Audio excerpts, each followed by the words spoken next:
Hello my dear students, आज हम लोग डिस्कस करने वाले अमीटर और वोल्ट मीटर के बारे में। और ये अपना करंट इलेक्ट्रिसिटी का लास्ट लेक्चर होने वाला है। अगर मेरी वॉइस आप लोगों को ठीक नहीं लग रही है या उतनी अच्छे से नहीं आ रही है तो I am very very sorry for that. Common cold होने की वजह से उतना अच्छा शायद वोकल काम नहीं कर रहा है। हम लोग डिस्कस करने जा रहे हैं अमीटर और वोल्ट मीटर के बारे में। आपने जनरली पूरी through out the current electricity class 10th में और क्लास 12th में आपने बार बार पढ़ा होगा कि अमीटर की रीडिंग बताइए, वोल्ट मीटर की रीडिंग बताइए। आज हम उन अमीटर और वोल्ट मीटर की ही बात करने वाले हैं। तो मैं आपको एक बेसिक कंस्ट्रक्शन बताता हूं। ये मैग्नेट्स लगे हुए हैं इस तरीके से, ये राउंड मैग्नेट लगे हुए हैं और उनके बीच में ये एक कॉइल होता है, लाइक दिस एक कॉइल होता है और उस कॉइल के ऊपर बाइंडिंग होती है वायर्स की और इस तरीके से यहां से करंट फ्लो करता है। उसके बाद करंट यहां से वापस निकल जाता है। This is the basic construction of ammeter and voltmeter both. हाँ, अब इसको हम अमीटर की तरह कैसे यूज करेंगे आगे चल के मैं बताऊंगा। वोल्ट मीटर की तरह किस तरीके से यूज करेंगे आगे बताऊंगा। यहां पर अपन ने एक स्केल लगा रखा है जो कि निडल लगा रखा है, जो कि क्या देता है, एक रीडिंग देता है। तो मैं आपको थोड़ा सा काम बता देता हूं इसके बारे में, फिर हम डिस्कस करेंगे। आपको पता है कि ammeter and voltmeter both are used to measure current and potential difference in electrical circuit। बोलो, इतनी बात तो सबको आइडिया है कि ये क्या करता है, करंट और वोल्टेज का मेजरमेंट करते हैं। इसके अंदर कॉइल पड़ी होती है, दो मैग्नेट लगे होते हैं। मैं आपको एक बात और बताता हूं। आज तो हम बेसिक मीटर और वोल्ट मीटर के कंस्ट्रक्शन को पढ़ेंगे, कैसे कन्वर्ट करते। उसके बाद नेक्स्ट टॉपिक में मूविंग चार्जेस एंड मैग्नेटिज्म में ये जो कॉइल है ना, इसके इफेक्ट के बारे में पढ़ेंगे। ये किस तरीके से घूमता है, किस तरीके से टॉर्क लगाता है, और उस समय टॉपिक का नाम होगा मूविंग कॉइल इन गैल्वेनोमीटर। लेकिन आज हम गैल्वेनोमीटर के बारे में बात नहीं करेंगे। आज हम किसकी बात करेंगे, गैल्वेनोमीटर को कन्वर्ट करके किसमें, अमीटर एंड वोल्ट मीटर में। तो यहां पर मैं लिखना चाहता हूं कि in both instrument a coil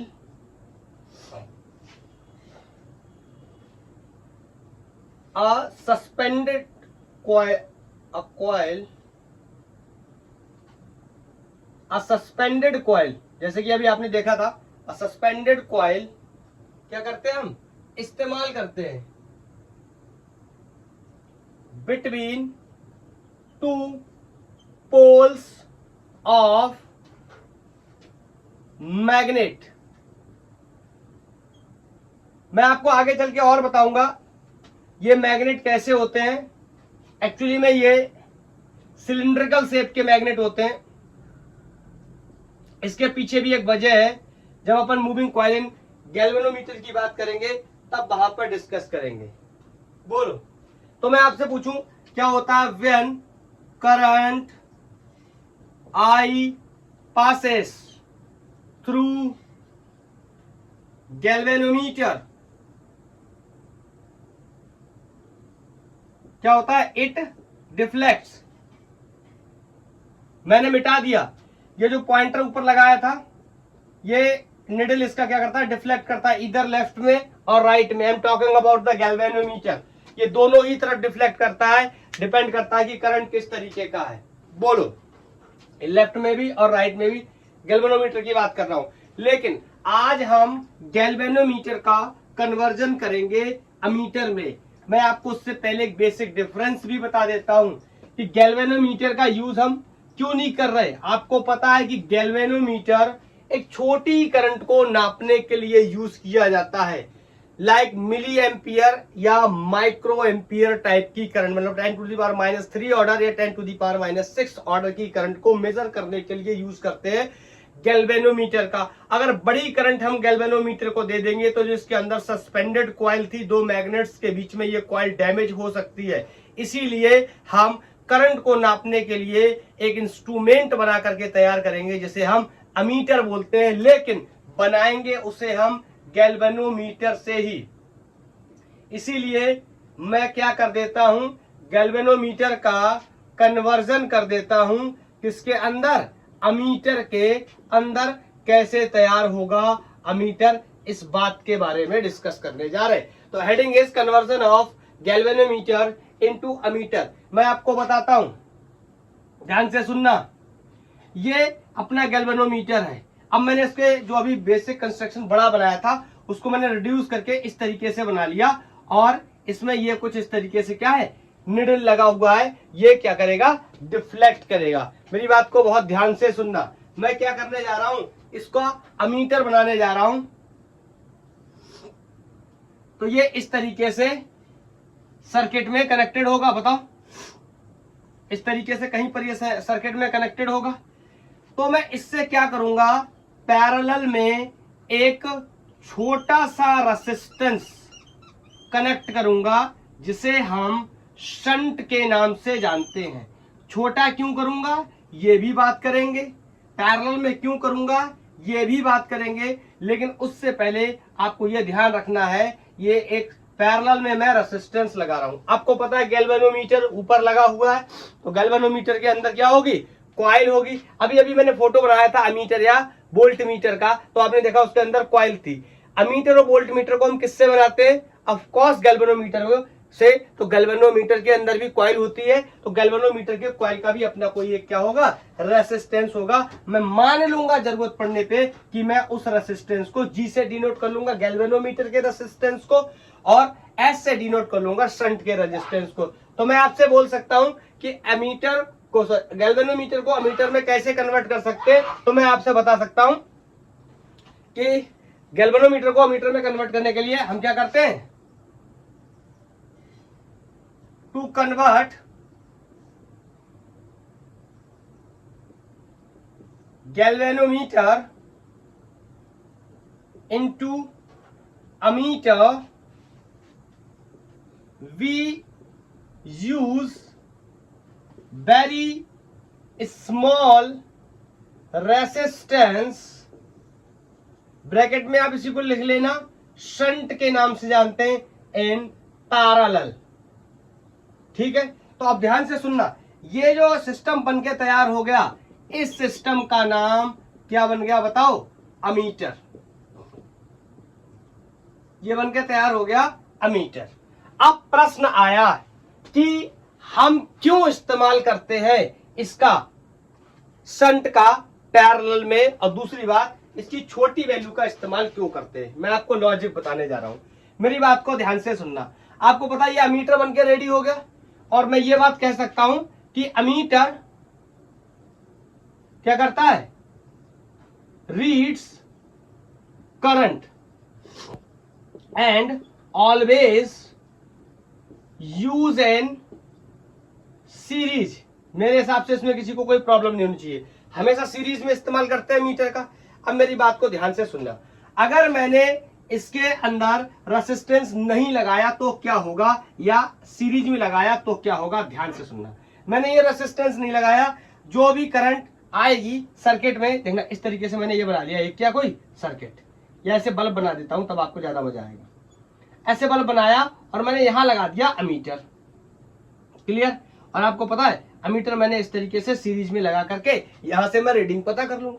लेकिन प्रॉब्लम क्या आएगी, अगर मैंने ये रेसिस्टेंस नहीं लगाया तो जो भी करंट आएगी, जो भी करंट होगी वो इस अमीटर से पास करके जाएगी। और हमें पता है बैटरी से हमारी बड़ी या छोटी करंट कोई सी भी आ सकती है, जिस तरीके की बैटरी लगी हुई होगी। तो मान लो हमने ऐसी बैटरी लगा दी जिससे बड़ी करंट बन रही है, और बड़ी करंट बनने की वजह से इससे बड़ी करंट पास करेगी, तो ये गैल्वेनोमीटर का कॉइल क्या होगा, मर जाएगा। बोलो, गैल्वेनोमीटर का कॉइल क्या हो जाएगा, डैमेज हो जाएगा। क्लियर।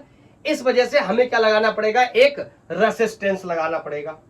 ठीक है, तो रेसिस्टेंस क्यों लगाते हैं ये क्लियर है, क्योंकि गैल्वेनोमीटर का कॉइल क्या हो जाएगा, डैमेज हो जाएगा। अब लगा तो दिया, अब ये सवाल आया कि पैरेलल में ही क्यों लगाते हैं और छोटा क्यों लगाते हैं, तो ध्यान से सुनना। पैरेलल में लगाने का क्या फायदा होगा, जैसे मान लो यहां से आई करंट आ रही है, तो आपको पता है यहां पर दो काम होंगे, करंट का जंक्शन रूल के हिसाब से यहां डिवीजन हो जाएगा और इसमें करंट चली जाएगी, मैं मान लेता हूं इसमें करंट चली जाएगी IG, मतलब गैल्वेनोमीटर की जितनी कैपेसिटी है उतनी करंट गैल्वेनोमीटर के अंदर चली जाएगी। इसे हम फुल स्केल डिफ्लेक्शन करंट के नाम से भी आगे चल के जानेंगे। फुल स्केल डिफ्लेक्शन का मतलब क्या होता है, मैं आपको थोड़ा सा एक्सप्लेन करके बताता हूं। जैसे मान लीजिए करंट का इस तरीके से कोई एक रेंज लिख रखी है 0 से 10 एम्पियर या मिली एम्पियर, इससे आप परेशान मत होना। तो मेरे से कहा जाए कि फुल स्केल डिफ्लेक्शन का क्या मतलब है, इसका मतलब ये है कि ये अमीटर 0 से लेके ये गैल्वेनोमीटर 0 से लेके 10 तक की करंट को रीड कर सकता है। तो सब बात आई, सबसे ज्यादा ये कितनी रीड कर सकता है, तो आंसर इज 10। तो ये 10 कहलाता है फुल स्केल डिफ्लेक्शन। इससे ऊपर इसकी और औकात नहीं है, अगर हम हिंदी में बात करें तो, या इसके ऊपर और इसकी वैल्यू नहीं है। तो ये जितनी करंट को नाप सकता है इसने उतनी करंट को ले लिया IG, जितने में ये अपने आप को क्या करेगा, सेफ महसूस करेगा, मरेगा नहीं, मतलब इसका कॉइल क्या रहेगा, जिंदा रहेगा। Is that clear. फिर बची हुई जो करंट है वो इस वाले ब्रांच में आ जाएगी, इसे मैं IG माइनस I के नाम से भी जान सकता हूं। क्यों, यहां से करंट IG इसमें चली गई, तो रिमेनिंग, एक मिनट, रिमेनिंग कितनी, उल्टा हो गया, रिमेनिंग कितना, I माइनस IG बचा। क्लियर, अरे ऐसे समझा करो, 5 था, 2 इसमें चला गया, तो इसमें कितना बचा, 3 का मतलब 5 माइनस 2। क्लियर। हाँ, अब मेरी बात को ध्यान से सुनना, मैंने शंट की वैल्यू को छोटा क्यों लगाया, छोटा सुनना, छोटा क्यों लगाया, ध्यान से सुनना। अगर शंट की वैल्यू बड़ी होती, मतलब रेजिस्टेंस अगर हैवी लगा होता, तो आपको पता है इसमें से बहुत कम करंट पास करेगी। भैया जितना बड़ा रेजिस्टेंस होगा उतनी ही करंट कम पास करेगी। तो स्मॉल रेजिस्टेंस होने की वजह से जो मैक्सिमम करंट है वो क्या करेगी, पास कर जाएगी थ्रू शंट। अब इससे दो काम हुए, दो काम क्या हुए, शंट से पास कर गई तो गैल्वेनोमीटर सुरक्षित रह गया, पहली बात। और दूसरी बात, गैल्वेनोमीटर का रेजिस्टेंस छोटा होने की वजह से पोटेंशियल का ड्रॉप भी कम हुआ, मतलब ये रीडिंग के साथ ज्यादा छेड़छाड़ नहीं करेगा, क्योंकि इसकी वैल्यू क्या है, कम। रेसिस्टेंस की वैल्यू कम होने की वजह से पोटेंशियल का ड्रॉप हो जाएगा, कम ड्रॉप होगा, इस वजह से जो रीडिंग है इसमें ज्यादा ऑल्ट्रेशन या ज्यादा चेंजमेंट देखने को नहीं मिलेगा। मैं आपको एक बात क्लियर करके बता देना चाहता हूं कि अमीटर और वोल्टमीटर दोनों ही परफेक्ट रीडिंग नहीं देते, इनकी रीडिंग में हमेशा एरर पाई जाती है। क्यों, इनके ऊपर, इनके साथ में रेसिस्टेंस कनेक्ट होने की वजह से यहां पर रेसिस्टेंस कनेक्टेड है। मैं मान के चलता हूं मैक्सिमम करंट इससे पास कर गई, ना कुछ तो पोटेंशियल का ड्रॉप हुआ ही होगा। रेसिस्टेंस अगर लगे हुए हैं तो कुछ वैल्यू क्या कर जाएगी, चेंज। में एग्जांपल के लिए बताता हूं, अगर बैटरी से 10 एम्पियर की करंट फ्लो कर रही है तो ये 9.9 जैसी चीजों को भी नाप सकते हैं, लेकिन ये पूरी 10 रीडिंग नहीं दे सकते कभी भी। Is that clear. वोल्टमीटर के केस में भी सेम है, वहां पोटेंशियल कर लेना करंट के बजाय। तो समझ गए स्मॉल करंट क्यों, स्मॉल रेसिस्टेंस लगाने का क्या फायदा हुआ, पैरेलल में क्यों लगाया, ये भी समझ गए। पैरेलल में लगाने से ज्यादातर करंट इससे पास करके चली जाएगी और गैल्वेनोमीटर सुरक्षित रह जाएगा। तो ये तो बेसिक सवाल थे गैल्वेनोमीटर के बारे में। अब जो मेन सवाल है वो ये है कि दो सवाल हमसे इसमें पूछे जा सकते हैं कि गैल्वेनोमीटर में कितनी करंट गई, पहला क्वेश्चन, या इस शंट में कितनी करंट गई, दूसरा क्वेश्चन, या इनका इक्विवेलेंट रेजिस्टेंस क्या है, तीसरा क्वेश्चन। तो सबसे पहले मैं इक्विवेलेंट रेजिस्टेंस की ही बात कर लेता हूं। आपको पता है ये दोनों पैरेलल में लगे और मैं 50 बार बता चुका हूं, या 50 कितने हजार बार बोलूं कि पैरेलल में रेजिस्टेंस लगे होते तो अपन क्या करते, ऊपर दोनों रेसिस्टेंसेस को, दो रेसिस्टेंस अगर लगे होते तो मल्टीप्लाई कर देते, नीचे जोड़ के डिवाइड कर देते। तो यहां पर मैं ऐसा कर दे रहा हूं, GS upon S plus G। तो ये पहला क्वेश्चन सॉल्व हो गया कि कितना रेसिस्टेंस होगा या कितना इक्विवेलेंट रेसिस्टेंस होगा किसका, अमीटर का। तो ये रेसिस्टेंस किसका आ गया, अमीटर का। तो मैं यहां लिख दे रहा हूं ये आर इक्विवेलेंट किसका रेसिस्टेंस है, अमीटर का। क्योंकि अमीटर क्या है, ये पूरी डिवाइस मैंने यहां से बना रखा है, ये पूरी डिवाइस का नाम क्या है, अमीटर, जिसमें ये गैल्वेनोमीटर है और ये क्या है, शंट है। हाँ मैं मेंशन कर दे रहा हूं, जी क्या है, रेसिस्टेंस ऑफ गैल्वेनोमीटर, और एस क्या है, रेसिस्टेंस ऑफ शंट। ठीक है, तो इनको निकाल लेंगे। अब दूसरा सवाल ये आया कि ये करंट कितनी हो सकती है जो शंट में जा रही है, उसके बारे में मैं डिस्कस करने से पहले आपको यहां पर ये साफ कर दूं क्या, ये सारी चीजें नोट कर लेना, बहुत ही इंपॉर्टेंट बातें, पढ़ तो सब लेते हैं लेकिन बेसिक डिफरेंस लोगों को पता नहीं रहते। मैं कॉन्सेप्ट लगाने जा रहा हूं, आपको पता है shunt and galvanometer both are in parallel. अच्छा बताओ, अगर पैरेलल में है तो इनके अक्रॉस पोटेंशियल भी क्या होंगे, सेम, क्योंकि पैरेलल में पोटेंशियल क्या होते हैं, same. So I can say potential of shunt will be equal to the potential of galvanometer, और पोटेंशियल को हम क्या लिख सकते हैं, आई आर। बोलो, तो अगर मैं बात करूं किसकी, अगर मैं बात करूं किसकी, गैल्वेनोमीटर की, तो गैल्वेनोमीटर में कितनी करंट गई है, आई जी। बोलो, और गैल्वेनोमीटर का रेसिस्टेंस आई आर ही तो होता है, V equal to I R. तो गैल्वेनोमीटर का जो रेसिस्टेंस है वो कितना है, मैंने क्या मान के रखा है, जी। बोलो, is equal to I R. I यहां कितना है, टोटल करंट था आई, जिसमें से आई जी गैल्वेनोमीटर में चला गया, तो यहां बचा हुआ करंट कितना हो गया, आई माइनस आई जी, और resistance of the shunt is S. क्या मेरी बात को आप समझ पाए, क्या मेरी बात को आप समझ पाए। अब यहां से मेरे से पूछ सकता है कि वैल्यू बताइए कितनी होगी, और ये आईजी क्या है, ध्यान से सुनना, आईजी क्या है, फुल स्केल डिफ्लेक्शन है। फुल स्केल डिफ्लेक्शन का मतलब जितनी मैक्सिमम करंट इसके अंदर से क्या कर रही है, पास कर रही है। क्लियर, आराम से निकाल सकते हैं हम बाकी चीजों को। तो this is all about the conversion of galvanometer into ammeter. एक बात और बता देता हूं, बस चलते चलते एक बात और, इसको नोट कर लिया। अब मेरे से एक बेसिक प्रश्न ये पूछा जाता है कि आइडियल अमीटर का जो रेसिस्टेंस है वो 0 होना चाहिए। Ideal ammeter should have 0 resistance. उसके पीछे वजह क्या है, वजह बताता हूं मैं। देखो, आपको पता एमीटर सीरीज में इस्तेमाल किया जाता है। यहां पर मैं दोबारा से उस बल्ब को बना देता हूं।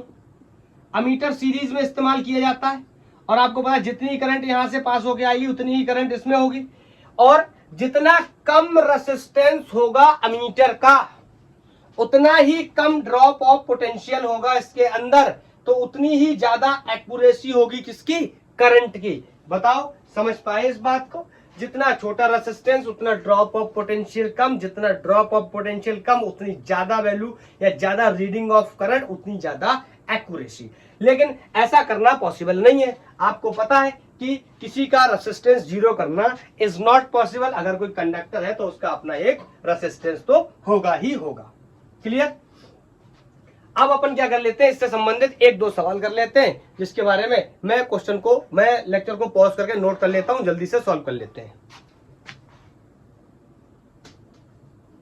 ये कन्वर्जन ऑफ गैल्वेनोमीटर को अमीटर में कन्वर्ट करने के लिए मैंने 2 क्वेश्चंस लिख रखे हैं। इन दोनों क्वेश्चंस को सॉल्व कर लेंगे और हमारा कॉन्सेप्ट भी क्लियर हो जाएगा।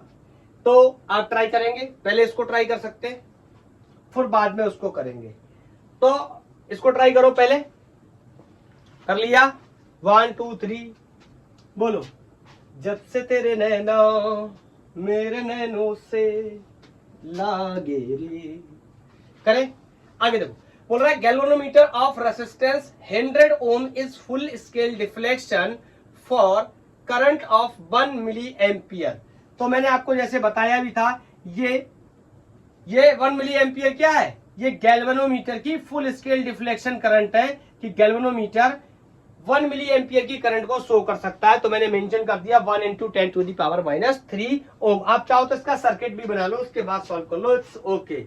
It is converted into the ammeter of range is 0 से 10 ampere. The shunt required is, मेरे से पूछ रहा है शंट की वैल्यू कितनी होगी। तो मैंने अभी अभी पढ़ाई करी थी, चलो मैं यहाँ पे इस तरीके से अब इसका दूसरे तरीके से डायग्राम बना लेता हूं कि ये एक गैल्वेनोमीटर है और गैल्वेनोमीटर के साथ मैंने यहाँ पर एक शंट कनेक्ट कर दिया। यहाँ से करंट कोई आई आई है, इसमें IG चली गई है, तो इसमें I माइनस IG हो गई है। ठीक है, दोनों में पोटेंशियल की वैल्यू सेम होती है। तो मैंने यहाँ से कॉन्सेप्ट लगा दिया कि potential in galvanometer will be equal to the potential in shunt. Formula याद करने की कोई रिक्वायरमेंट नहीं है, कॉन्सेप्ट पता है ना, इतना काफी है। तो ये हो गया IG into G is equal to I minus IG into S. मेरे को शंट की वैल्यू निकालनी है, तो बाकी चीजों को प्लेस कर देता हूं। This is 1 into 10 to the power -3, तो मैंने लिख लिया। इसका रेसिस्टेंस 100 ओम क्वेश्चन में गिवन है। ठीक है, अब मेरे से कह रहा है ये क्या है। देखो ये रीडिंग किसकी दे रखी, ये आई क्या है, ये फुल स्केल डिफ्लेक्शन, ध्यान से सुनना, ऑफ अमीटर है। अमीटर ये वाली करंट है, ये जो बाहर से आ रही थी ये करंट है। इसका ऑर्डर क्या है, 0 से 10। तो हम क्या ले सकते हैं, 10 अधिकतम पे काम करेंगे। ये अमीटर की करंट है, क्यों, ये बाहर से आई और यहां से निकल जाएगी। इसके अंदर जो करंट है उसमें गैल्वेनोमीटर या शंट की करंट हो सकती है, लेकिन ये जो बाहर से करंट आ रही है ये किसकी करंट है, अमीटर की। तो बताओ अपन यहाँ कितना ट्रीट कर लेंगे, 10। बोलो 10 में से 10 टू दी पावर 3 को अगर मैं इस तरीके से लिखना चाहूं 001 इंटू एस, बोलो ये कितना हो गया, यहां से 2 जीरो चले गए, तो ये 10 की पावर -1 बचा। अब ध्यान से मेरी बात को सुनो, आप यहां पर देखो यार 10 में से 0.0001 घटाओगे तो अप्रोक्स 10 ही बचेगा। ये कैलकुलेशन आप कर लेना, ये बहुत ही बेसिक कैलकुलेशन है, 9.999 टाइप से आएगा। तो मैं उसको मोटा मोटा 10 ही मान ले रहा हूं ताकि मेरा कैलकुलेशन क्या हो जाए, इजीली सॉल्व हो जाए। बताओ ये नीचे जाएगा, ये ऊपर आएगा, और 10 की पावर को एक क्या कर देगा, माइनस में इंक्रीज कर देगा। This is going to be 10 to the power -2 ohm. This can be also write 0.01 ohm. तो देख लेंगे ये वाला ऑप्शन हमारा क्या हो जाएगा, सही हो जाएगा। बोला आपका आया था, बोलो भाई आपका आया था। चलो हटा रहा हूं। तू प्यार है किसी और का, तुझे चाहता कोई और है। सर ऐसी बातें मत करो, वैसे मेरा आजकल मामला सही नहीं चल रहा है, लड़ाइयां हो रखी हैं, कोई बात नहीं, ऐसी चीजें तो चलती रहती है। अपन कॉन्सेप्ट पे फोकस करते। Question, galvanometer of resistance is 520 ohm. Writing आपको पता ही है, आप तो मेरी राइटिंग के बारे में बहुत अच्छी तरीके से जानते। मैं एक रफ डायग्राम बना लेता हूं। ये गैल्वेनोमीटर, इस तरीके का शॉर्ट डायग्राम बना लेता हूं। एक यहाँ पर शंट है और ये गैल्वेनोमीटर है। गैल्वेनोमीटर का रेसिस्टेंस 520 मेरे को दिया गया है। बोल रहा है इज शंटेड विद 20 ओम। इस बार शंट का रेसिस्टेंस भी गिवन है, 20 ओम है। बोल रहा है रेसिस्टेंस, आगे बोल रहा है convert it into the ammeter. अपन इसको क्या करने जा रहे हैं, अमीटर में कन्वर्ट करने जा रहे हैं। ऑफ कोर्स अमीटर में ये कन्वर्ट हो ही चुका है, आपको पता है। ये वाली करंट की अगर जरूरत पड़ती है तो ये वाली करंट आई और ये वाली करंट आई किसकी होती है, अमीटर की। इसमें फुल स्केल डिफ्लेक्शन देख लेते। और इसके अंदर जो करंट आती है IG, वो भी क्या है, फुल स्केल डिफ्लेक्शन करंट है। किसके लिए, गैल्वेनोमीटर के लिए। लेकिन ये सब हट करके सवाल रेसिस्टेंस ऑफ अमीटर के बारे में पूछा गया है। अमीटर का मतलब इसका इक्विवेलेंट रेसिस्टेंस पूछ रहा है, इसीलिए मैं ये क्वेश्चन करा रहा हूं। तो आपको पता है इक्विवेलेंट रेसिस्टेंस दोनों पैरेलल में लगे हैं, तो कैसे करेंगे, GS प्लस G, याद आया। तो R equivalent 520 into 20, 520 into 20 upon 520 plus 20 कितना हो गया, 540। इससे 0 से 0 कट जाएगा। इसको हम सॉल्व करेंगे 19.3 ओम के आसपास आ जाएगा। ये सॉल्व करने के बाद तीसरा ऑप्शन क्या हो जाएगा, सही हो जाएगा। बोलो क्लियर है। तो ये गैल्वेनोमीटर के कन्वर्जन को अमीटर में हमने बता दिया, इसके बारे में डिस्कस कर लिया। अब इसका दूसरा टॉपिक, गैल्वेनोमीटर को अपन कन्वर्ट करेंगे किसमें, वोल्ट मीटर में। तो हेडिंग लगा लो, conversion of galvanometer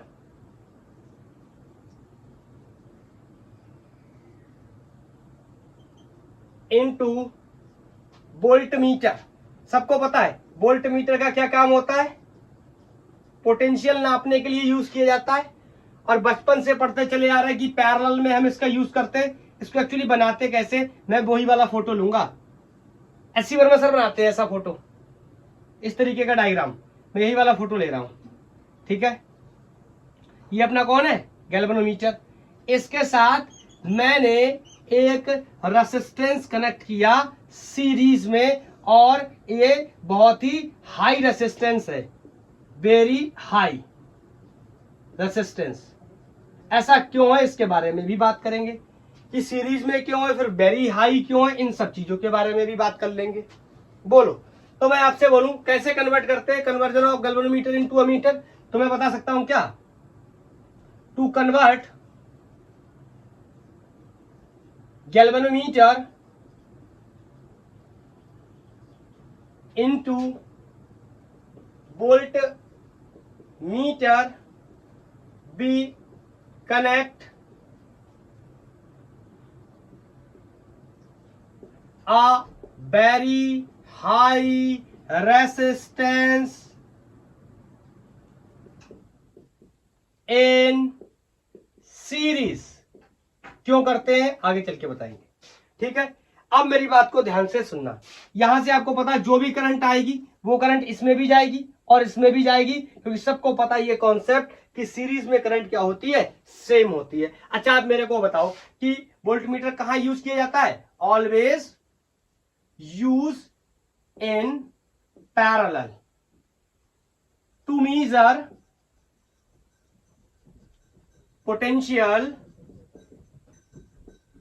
difference in circuit. Circuit में पोटेंशियल डिफरेंस को पता करने के लिए हम इसका इस्तेमाल पैरेलल में करते हैं। मैं आपको लगा करके दिखाता हूं इस तरीके से। जैसे मान लो मेरे पास ये एक बल्ब है, इस बल्ब के अक्रॉस मैंने एक बैटरी लगाई है जलाने के लिए। अब मैं पता करना चाहता हूं कि इस पे कितना पोटेंशियल आया, तो इस पे जो पोटेंशियल आया नापने के लिए मैंने वोल्टमीटर को लगाया पैरेलल में। अब मेरी बात को आप ध्यान से सुनना, वोल्टमीटर का काम क्या है, वोल्ट पोटेंशियल की रीडिंग देना, और मैंने इसमें बहुत ही हाई रेसिस्टेंस लगाया है। क्यों लगाया है, पहले आप बताओ, जो करंट इसमें आएगी वही करंट इसमें आएगी। अगर मैं हाई रेसिस्टेंस लगा दूंगा तो ये ओवरऑल रेसिस्टेंस और भी बढ़ जाएगा, कुछ भी बढ़ जाएगा। तो इसका रेसिस्टेंस बहुत ज्यादा होने की वजह से, किसका, वोल्टमीटर का, ध्यान से सुनना, यहां बता रहा हूं, वोल्टमीटर का रेसिस्टेंस अगर हाई हो गया, गैल्वेनोमीटर नहीं लिखा है ये, वोल्टमीटर लिखा है, हाई हो गया, तो हाई होने से क्या होगा, लेस करंट जाएगा। बता भाई, लेस करंट जाएगा, लेस करंट जाएगा तो पोटेंशियल का ड्रॉप भी कैसा होगा, लेस होगा। बोलो भाई, जितनी कम करंट जाएगी उतनी कम पोटेंशियल का ड्रॉप होगा, मतलब ये क्या कर सकता है, कम एरर करेगा। इसके मेजरमेंट में एरर क्या आने वाली, कम आने वाली है, मतलब हम कह सकते हैं मोर एक्यूरेट रीडिंग दे सकता है। बोलो, मोर एक्यूरेट रीडिंग देगा। स्पेलिंग पे या इंग्लिश पे मत जाना, जो मैं बोल रहा हूं उसको समझ के लिख लेना अपने आप से, ठीक है। तो अगर मैं आपसे बोलूं ऐसा हो जाए कि इसके अंदर बिल्कुल करंट जाए ही ना, तो बोलो क्या करेगा, ये बिल्कुल भी पोटेंशियल को ड्रॉप नहीं करेगा। इसका मतलब अगर मैं बात करूं कि आइडियल वोल्टमीटर कैसा होना चाहिए, हमारा नेता कैसा होना चाहिए, जिसका रेसिस्टेंस इतना कर दो करंट ही ना जाए, इनफाइनाइट कर दो। बोलो, अगर रेसिस्टेंस इनफाइनाइट हो गया तो करंट ऑलमोस्ट जीरो हो जाएगी। रेसिस्टेंस इनफाइनाइट आपको पता है पॉसिबल नहीं है ऐसे करना, और करंट जीरो करना भी पॉसिबल नहीं है, लेकिन हम आइडियल बात कर रहे हैं, आइडियल सिनेरियो में। तो रेसिस्टेंस अगर इन्फिनिटी हो गया तो करंट ऑलमोस्ट जीरो हो गई। इसका मतलब इस बल्ब के अक्रॉस जितना भी पोटेंशियल है, 5 वोल्ट, तो ये 5 वोल्ट ही नाप के दे देगा, खुद की कोई भी बर्बादी नहीं करेगा।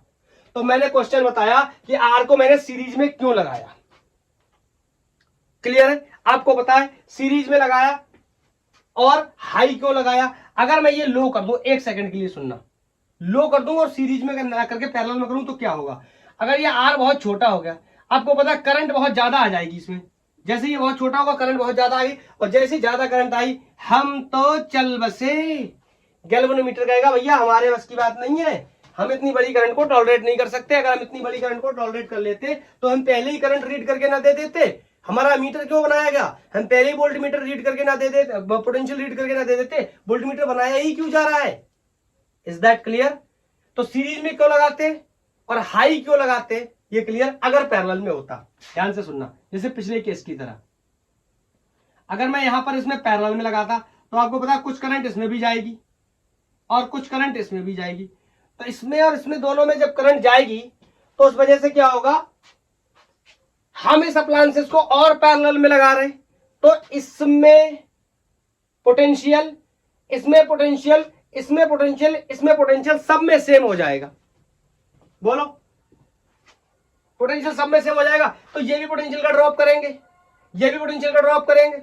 बोलो, सॉरी मैं गलत बोल दिया, ड्रॉप नहीं करेंगे, जब पैरेलल में लगे हुए पोटेंशियल ड्रॉप नहीं करेंगे, पोटेंशियल क्या होगा, सेम। हाँ, पैरेलल में क्यों नहीं लगा रहे, पैरेलल में लगाएंगे तो इसमें तो फुल स्केल डिफ्लेक्शन करंट चली जाएगी, जो भी जानी होगी, ये जिसको गैल्वेनोमीटर को जितनी चाहिए होगी उतनी ले लेगा, बाकी बची हुई करंट इसमें भेज देगा। तो मतलब ज्यादा से ज्यादा करंट किससे पास करके जाएगी, इससे, तो ज्यादा से ज्यादा पोटेंशियल ड्रॉप भी तो यही करेगा।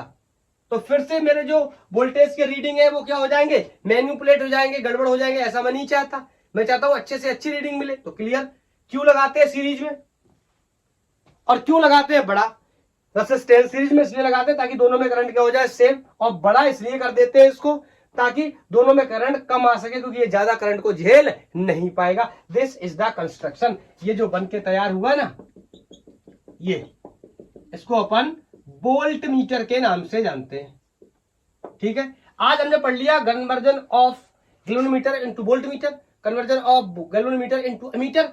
आगे चल के मूविंग चार्जेस एंड मैग्नेटिज्म में हम इस गैल्वेनोमीटर के बारे में डिटेल डिस्कशन करेंगे। ये जो गैल्वेनोमीटर अभी अपन ने बनाया था ना, इसके बारे में डिटेल डिस्कशन करेंगे। सबसे पहले लेक्चर मैंने जहां से स्टार्ट किया था, इसके अंदर जो कॉइल बनाई थी उस मूविंग कॉइल के बारे में डिस्कस करेंगे, और काफी अच्छा एक लेक्चर बनके तैयार होगा, नाम होगा मूविंग कॉइल इन गैल्वेनोमीटर। किस तरीके से टॉर्क लगता है, किस तरीके से करंट डायरेक्टली प्रोपोर्शनल नहीं होता है डिफ्लेक्शन के, तो कैसे हम उसको करते हैं रेडियल फील्ड की मदद से, ये बात आगे चलकर हम डिस्कस करेंगे। आज हमने इसको कन्वर्ट कर लिया, लेकिन इसका भी दिन आएगा और डिटेल डिस्कशन में आएगा। Is that clear? हाँ, अभी बताओ, मैं चाहूं तो एक क्वेश्चन बहुत ही आसानी से यहां पर बना सकता हूं। क्या वो क्वेश्चन ये हो सकता है कि बता दो कितनी करंट गई है। बोलो, मैं आपसे कह सकता हूं दोनों सीरीज में, तो करंट तो दोनों में क्या होने वाली है, सेम। तो मैं कह सकता हूं पोटेंशियल क्या हो जाएगा, आई, और आर कितना हो जाएगा, दोनों का कॉम्बिनेशन। और कॉम्बिनेशन कौन सा है, सीरीज। तो सीरीज में हम क्या कर देते हैं, दोनों के रेसिस्टेंसेस को जोड़ देते हैं। बोलो, इज दैट क्लियर? क्या आप मेरी बात समझ पाए? बहुत ही आसान था मेरी बात को समझना। ये V equal to I R. अब मेरे को यहां से कुछ भी पूछे मैं बता दूंगा। हाँ, ये याद रखना है, ये पोटेंशियल किसकी रीडिंग, किसकी है, वोल्ट मीटर की रीडिंग है, और ये क्या है, फुल स्केल में ही हम बात करेंगे, और इसकी जरूरत पड़ने पे भी ये भी क्या होगा, फुल स्केल में बात करेंगे। जितना मैक्सिमम करंट इस ब्रांच में जा सकता है, that is called full deflection या फुल डिफ्लेक्शन करंट। क्लियर? और अगर मेरे को इनका इक्विवेलेंट रेजिस्टेंस बताना हुआ, मेरे लिए कोई बड़ी बात नहीं, दोनों सीरीज में लगे, दोनों को डायरेक्ट क्या कर दूंगा, ऐड कर दूंगा। बोलो, तो एक क्वेश्चन कर लेते हैं, फिर इसके बाद इसको टाटा बाय बाय बोल देंगे। और हाँ, आइडियल के बारे में मैंने बता दिया, अगर रेजिस्टेंस कितना हो जाए, इनफाइनाइट हो जाए, तो बताओ इसमें कोई भी करंट ही नहीं आएगी, और कोई करंट नहीं आएगी तो कोई पोटेंशियल का ड्रॉप नहीं होगा। अगर कोई पोटेंशियल का ड्रॉप नहीं होगा तो कोई भी रीडिंग में एरर नहीं होगी और हमें परफेक्ट रीडिंग मिल जाएगी। लेकिन ऐसा होता कहां है आइडियल चीजों के केस में? बोलो, तो मैं एक क्वेश्चन नोट कर देता हूं, उसको सॉल्व कर लेते हैं और फिर टाटा बाय बाय। ये क्वेश्चन है, बोल रहा है कि एक गैल्वेनोमीटर है जिसका रेजिस्टेंस 10 ओम है, फुल डिफ्लेक्शन 1 मिली एम्पियर, मतलब गैल्वेनोमीटर में कितनी करंट जाती है, मैक्सिमम 1 मिली एम्पियर की। How can be convert it into a volt meter of range 0 से 2.5 वोल्ट। ये पोटेंशियल की रेंज दे रखी है वोल्ट मीटर की, हमें कैसे कन्वर्ट करना है, इसका मतलब हम कितना बड़ा रेजिस्टेंस उसके साथ सीरीज में कनेक्ट करें। तो एक अपन रफ डायग्राम बना लेते हैं। ये गैल्वेनोमीटर है, इसके साथ अपन ने कनेक्ट कर दिया क्या, रेजिस्टेंस। ठीक है, और आपको पता है ये क्या है, वेरी हाई है। इसके लिए 4 ऑप्शन भी दे रखे, 2490, 2390, 2290, 2190। डिस्कस करने चले तो बोलो, इसके अंदर करंट कितनी है, गैल्वेनोमीटर के अंदर बोल रहा है गैल्वेनोमीटर के अंदर जो करंट है इसकी जो मैक्सिमम वैल्यू है फुल स्केल डिफ्लेक्शन जो है वो 1 × 10⁻³ है। और आपको पता है जितनी करंट गैल्वेनोमीटर में होगी उतनी ही करंट इस रेजिस्टेंस में भी होगी, क्योंकि दोनों किस में कनेक्टेड है, सीरीज में कनेक्टेड है। बोलो तो मैं कह सकता हूं कि कैसे बनाएंगे, इसका मतलब मेरे को इस रेजिस्टेंस की वैल्यू बतानी है, और that can be equal to be equal to I R. R क्या हो जाएगा, resistance of galvanometer plus resistance of this high resistance used in series. दोनों सीरीज में लगे इस वजह से दोनों को डायरेक्ट जोड़ दिया। और ये बी क्या है, इसका यूज करेंगे कैसा, फुल स्केल डिफ्लेक्शन। तो बताओ 0 से 2.5 वोल्ट तक की रेंज है, तो क्या यूज कर लेंगे, 2.5 वोल्ट फुल स्केल रीडिंग।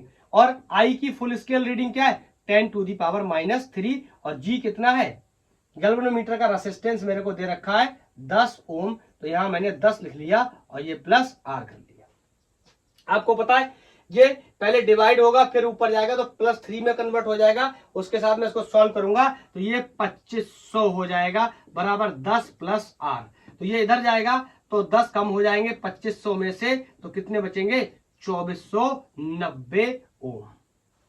बोलो तो कैसे कन्वर्ट करेंगे हम इसको, एक वोल्ट मीटर में 2490 ओम का रेसिस्टर अगर हम लगा दे, 2490 ओम का रेसिस्टर अगर हम लगा दे गैल्वेनोमीटर के साथ सीरीज में, तो ये कन्वर्ट हो जाएगा किसमें, एक वोल्ट मीटर में। और उस वोल्ट मीटर की जो रीडिंग की रेंज है वो 0 से 2.5 वोल्ट की रीडिंग होने वाली है, मतलब इससे ज्यादा रीडिंग और ये नहीं दे पाएगा। तो इसका फुल स्केल डिफ्लेक्शन कितना हो जाएगा, 2.5, जो कि इसकी क्या होगी, मैक्सिमम वैल्यू। तो फुल स्केल डिफ्लेक्शन का कॉन्सेप्ट समझ गए ना। इसमें अगर कोई प्रॉब्लम आएगी तो फुल स्केल डिफ्लेक्शन में ही आएगी आपको। तो full scale deflection I think मैं बता चुका। जो भी रेंज दे रखी है फुल स्केल डिफ्लेक्शन दो चीजों का हो सकता है, एक गैल्वेनोमीटर का फुल स्केल डिफ्लेक्शन होगा, उसको अपन देख लेंगे। और एक जो दूसरा हो सकता है वो किसका हो सकता है, या तो वोल्ट मीटर की रीडिंग का, या फिर अगर अमीटर की बात कर रहे हैं तो अमीटर की रीडिंग का। इन दोनों की रीडिंग का क्या होगा, फुल स्केल डिफ्लेक्शन होगा। जैसे यहां पर दिया है 0 से 2.5 वोल्ट, ऐसे प्रीवियस केस में जो हमने सॉल्व किया था, यहां 0 से 10 और यहां 0 से 2.5 वोल्ट, 2.5 वोल्ट। क्लियर। तो इनमें बी और ए, अमीटर और वोल्ट मीटर की रीडिंग में भी क्या इस्तेमाल करेंगे, full scale deflection. I think ये कॉन्सेप्ट आपका पूरी तरीके से क्लियर हो चुका है। तो आज के लिए इतना ही। थैंक यू, धन्यवाद। पढ़ाई करते रहिए, और अगर आपका कोई सजेशन है तो आप मेरे को बता भी सकते हैं। आज के लिए मैं माफी चाहता हूं, मेरा कॉमन कोल्ड होने की वजह से, गला खराब होने की वजह से अगर आपको मेरी वॉइस में, आवाज में कुछ दिक्कत हुई हो तो उसके लिए वेरी वेरी सॉरी। लेकिन काफी अच्छे से पढ़ाया गया है, आई होप आपने एंजॉय किया होगा। तो आज के लिए इतना ही, टाटा बाय बाय।